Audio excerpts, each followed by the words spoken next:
पुरानी पेंशन की बहाली के मुद्दे पर आंदोलित सरकारी कर्मचारियों ने अपने शक्ति प्रदर्शन के जरिए न सिर्फ प्रधानमंत्री नरेंद्र मोदी और बिहार के मुख्यमंत्री नीतीश कुमार की टेंशन को बढ़ा दिया है, बल्कि एनडीए के घटक दलों की भी टेंशन बढ़ गई और एनडीए के घटक दलों के हाथ पांव फूलने लगे हैं। क्योंकि पुरानी पेंशन की बहाली के मुद्दे पर आंदोलित सरकारी कर्मचारियों ने भारी तादाद में बिहार की राजधानी पटना में अपनी एकजुटता दिखाते हुए इस संकल्प को दोहराया है कि इस बार बिहार में सत्ता परिवर्तन करके ही दम लेंगे। क्योंकि पुरानी पेंशन की बहाली के मुद्दे पर आंदोलित सरकारी कर्मचारियों के लिए सबसे बड़ा रोड़ा अगर कोई है पुरानी पेंशन की बहाली के लिए, तो है बिहार की एनडीए सरकार। और अगर बिहार से एनडीए की सरकार का सफाया हो जाता है, तो फिर जो विपक्षी दलों की यानी महागठबंधन की जो सरकार आएगी, वो सीधे तौर पर पुरानी पेंशन की बहाली के लिए वादा कर चुकी है और उसके लिए संकल्पित भी है। तो जाहिर सी बात है कि सरकारी कर्मचारी पुरानी पेंशन की बहाली के लिए सत्ता परिवर्तन करने के क्रम में आगे बढ़ चुके हैं। लेकिन इसी के साथ आपको हम ये भी बताते चले कि पुरानी पेंशन की बहाली के मुद्दे पर आंदोलित सरकारी कर्मचारियों ने यह शक्ति प्रदर्शन तब किया है, प्रधानमंत्री नरेंद्र मोदी के बिहार दौरे से ठीक एक दिन पहले यानी 14 सितंबर को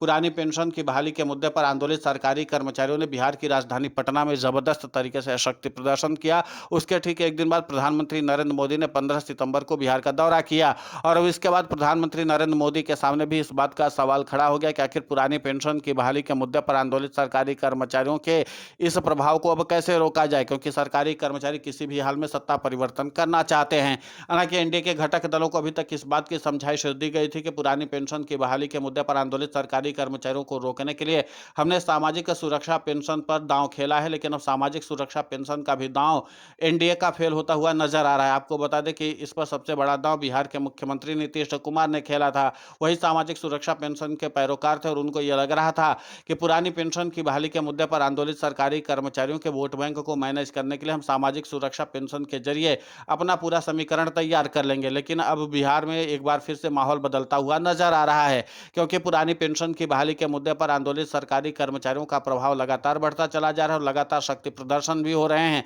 इसके अलावा आपको यहां पर ध्यान दिलाना जरूरी है कि एक बार फिर से एनएमओपीएस के राष्ट्रीय अध्यक्ष और रटेवा के प्रदेशाध्यक्ष विजय कुमार बंधु देश की राजधानी यानी कि राष्ट्रीय राजधानी दिल्ली में भी एक बड़ा शक्ति प्रदर्शन यानी बड़ा आंदोलन करने जाने वाले हैं और यहां पर भी लाखों लाख की तादाद में सरकारी कर्मचारी आने वाले हैं। तो जाहिर सी बात है कि पुरानी पेंशन की बहाली के मुद्दे को लेकर के अब एनडीए के घटक दलों की टेंशन और भी बढ़ने लगी है, क्योंकि बिहार के विधानसभा चुनाव से पहले अगर सरकारी कर्मचारियों का इसी तरीके से बड़े बड़े आंदोलन होते रहे तो जाहिर सी बात है कि इसका इम्पैक्ट आम वोटर्स पर भी पड़ेगा। और साथ ही साथ एनएमओपीएस के राष्ट्रीय अध्यक्ष और रटेवा के प्रदेशाध्यक्ष विजय कुमार बंधु ने इस बात का संकल्प लिया है कि इस बार अगर पेंशन नहीं तो वोट नहीं, इस संकल्प के साथ सरकारी कर्मचारी काम करेंगे तो भारी तादाद में सरकारी कर्मचारियों की एकजुटता भी यहाँ पर देखने को मिल रही है। इसके अलावा वो कर्मचारी संगठन भी अब लगातार खुलकर सामने आ रहे जो पहले यूपीएस और एनपीएस का समर्थन कर रहे थे, क्योंकि उनके मन मुताबिक यूपीएस में और एनपीएस में संशोधन हुआ नहीं है। इसके बावजूद अब सरकारी कर्मचारियों को ठगा सा महसूस होने लगा है, तो वो सीधे तौर पर पुरानी पेंशन की बहाली के मुद्दे पर आंदोलित सरकारी कर्मचारियों के साथ मिलकर के पैरोकारी करने में जुटे हुए कि किसी भी हाल में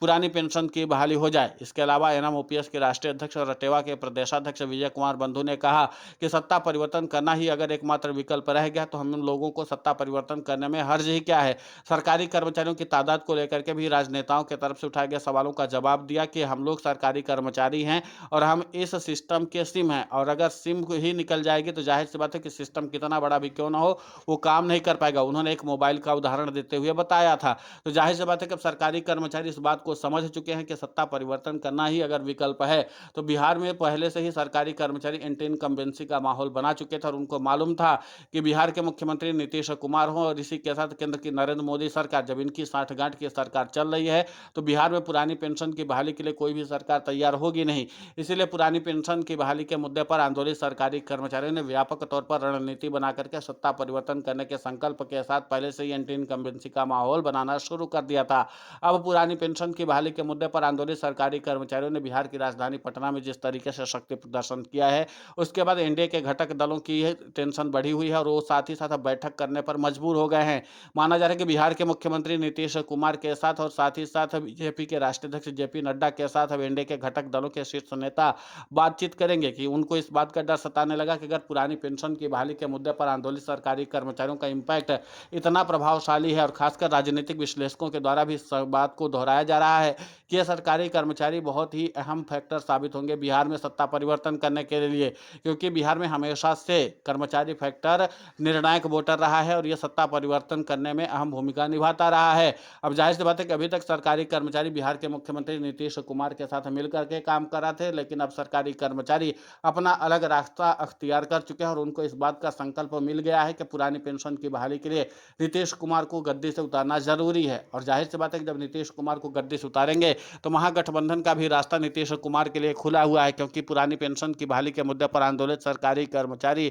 इतना तो कर ही सकते हैं कि पूर्ण बहुमत के आंकड़े से एनडीए को दूर कर सकते हैं। और अगर एनडीए पूर्ण बहुमत के आंकड़े से दूर हो गया तो फिर महागठबंधन की सरकार बनेगी और महागठबंधन के जरिए पुरानी पेंशन की बहाली के मुद्दे पर आंदोलित सरकारी कर्मचारी बिहार में अपनी पुरानी पेंशन को बहाल करवा सकते हैं। देखना महत्वपूर्ण होगा कि सरकारी कर्मचारी को इसमें कितनी सफलता मिलती है। फिलहाल इस पूरे घटनाक्रम को लेकर के आपकी प्रतिक्रिया बहुत महत्वपूर्ण होती है, आप हमें कमेंट करके जरूर बताएं। साथ ही पुरानी पेंशन की बहाली के मुद्दे पर हम लगातार आंदोलित होकर के खबरें चला रहे हैं। आप हमारे समर्थन के लिए चैनल को सब्सक्राइब करें, खबर को ज़्यादा से ज़्यादा शेयर करें ताकि पुरानी पेंशन की बहाली का मुद्दा और बुलंद हो।